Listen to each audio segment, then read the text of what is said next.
খুবই গুরুত্বপূর্ণ একটি হাদিস।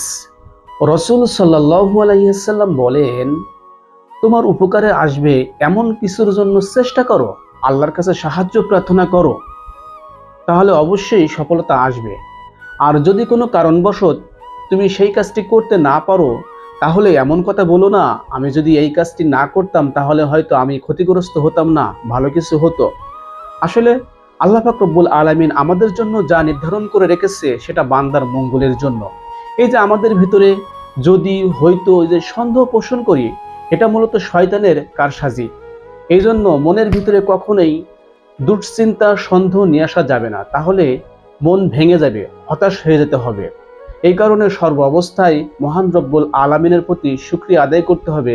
আল্লাহ পাক রব্বুল আলামিন যা কিছু করেছেন সবকিছু বান্দার মঙ্গলের জন্যই করেছেন। এই জন্য বলি আলহামদুলিল্লাহ।